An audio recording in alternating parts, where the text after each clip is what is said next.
Ketiga anak SMP itu bercandaria di atas perahu di waduk dekat sekolahnya. Tiba-tiba HP salah satu anak tersebut jatuh ke dalam waduk.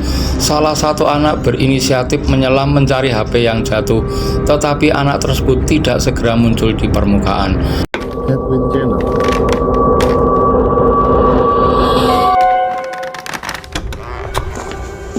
Halo semuanya, selamat datang di Bilik Horor, channel yang menyajikan tentang cerita-cerita seputar dunia horor.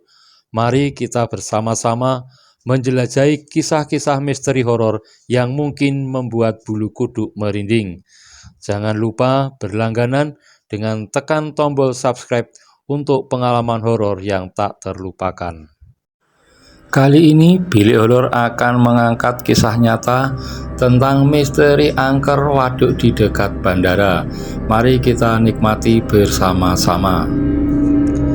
Saat pulang lebih awal dari sekolah, Agus, Johan, dan Farel memutuskan untuk tidak langsung pulang ke rumah, melainkan mampir ke rumah Johan.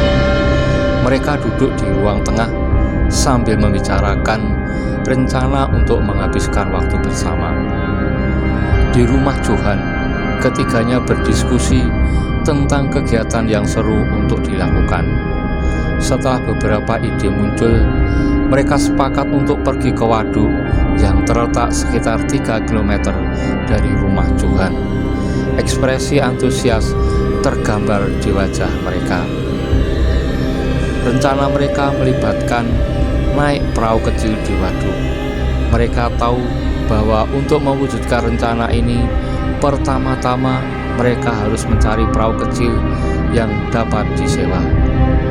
Ide ini membuat suasana semakin seru dan mereka langsung bergegas keluar menuju petualangan mereka. Tiba di tepi waduk, mereka mencari-cari tempat yang menyewakan perahu kecil.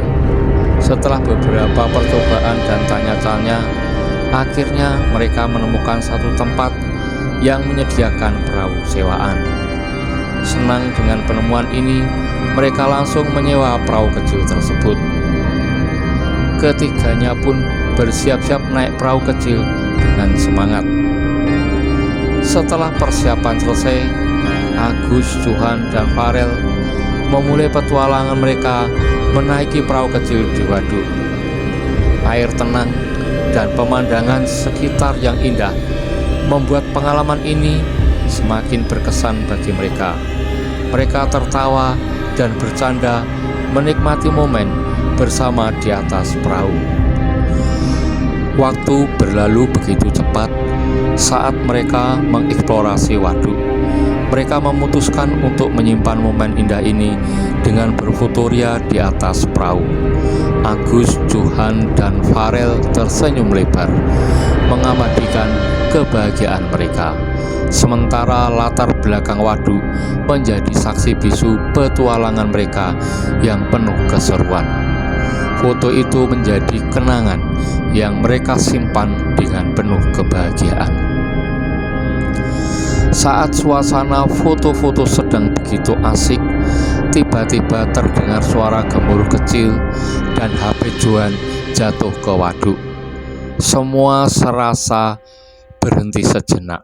Johan menatap ke air dengan wajah terkejut, menyadari bahwa HP-nya sekarang berada di dalam air. Kemudian Agus berkata, "Oh tidak, Johan, HP kamu jatuh ke waduk ya?" Kemudian Johan menjawab, "Aduh, bagaimana ini? Itu HP baru." Farel tanpa ragu-ragu segera mengambil inisiatif. "Farel, santai guys, aku akan mencoba mengambilnya." Agus menyaut, "Kamu serius Farel?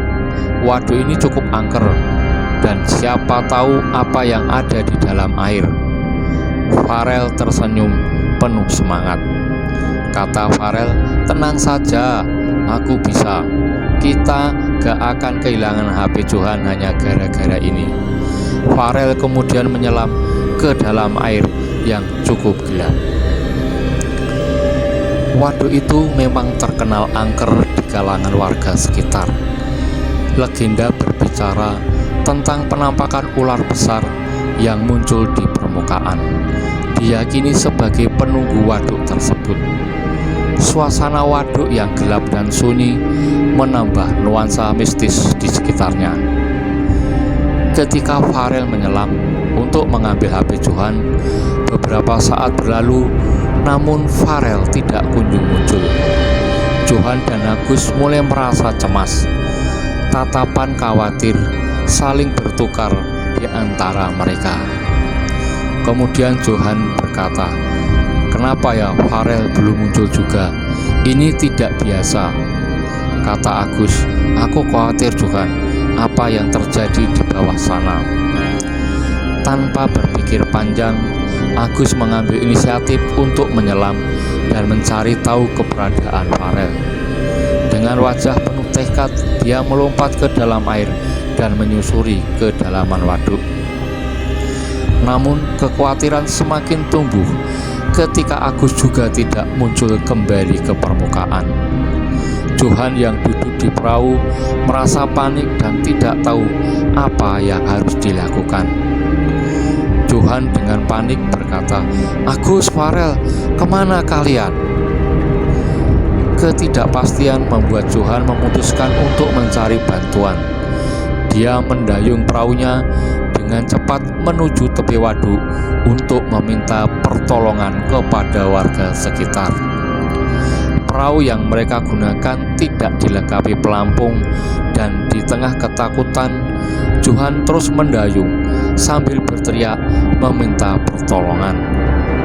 Kehilangan dua teman di tengah waduk yang dipenuhi cerita mistis menjadi pengalaman yang menegangkan bagi mereka, dan pertanyaan mengenai nasib Agus dan Farel masih menjadi misteri yang harus dipecahkan. Berita tentang hilangnya Agus dan Farel menyebar cepat di kalangan warga setempat, memicu respon darurat dari berbagai pihak. Tim sukarelawan dari pihak keamanan, SAR, dan warga setempat segera berkumpul di tepi waduk untuk membantu mencari keberadaan kedua anak yang tenggelam. Pihak keamanan membentuk tim terkoordinasi dengan penuh ketelitian, sementara tim SAR menyiapkan peralatan dan strategi pencarian yang efektif. Warga setempat meskipun terguncang dengan cerita mistis seputar waduk, turut serta aktif memberikan informasi dan membantu dalam pencarian. Di samping tim SAR dan keamanan, seorang ahli supranatural setempat juga turut ambil bagian. Dipercaya memiliki kepekaan terhadap energi mistis di sekitar waduk. Ahli tersebut memberikan pandangan yang mungkin membantu dalam mencari Agus dan Farel. Malam hari tiba, Agus dan Farel ditemukan oleh tim relawan dalam keadaan tak bernyawa. Kesedihan dan duka mendalam meliputi seluruh tim serta warga setempat. Kegelisahan dan kegalauan merajai rumah Agus dan Farel ketika berita bahwa kedua anaknya tenggelam di waduk tersebut. Orang tua mereka hidup dalam ketidakpastian dan kekhawatiran yang tak terbayangkan. Setiap detik terasa seperti waktu yang berjalan begitu lambat. Saat melihat tubuh tak bercawa anak-anak mereka, kekuatan orang tua Agus dan Farel tercabik. Pingsan menjadi respon alami atas kehilangan yang terlalu besar untuk dicerna. Keluarga dan teman-teman berusaha memberikan dukungan, tetapi kehancuran yang dirasakan orang tua tidak tergantikan. Jenazah Agus dan Farel kemudian dibawa pulang. Suasana berkabung terasa begitu menyayat hati, dan rumah-rumah kedua keluarga terasa hampa tanpa kehadiran anak-anak mereka.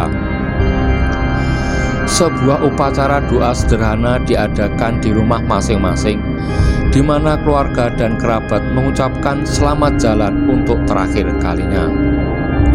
Tanpa menunggu lebih lama, jenazah Agus dan Farel segera dimakamkan di malam hari itu. Proses pemakaman dilakukan dengan hening dan penuh kesedihan. Di dalam kegelapan malam, keluarga mengucapkan perpisahan terakhir kepada anak-anak mereka dengan hati yang berat.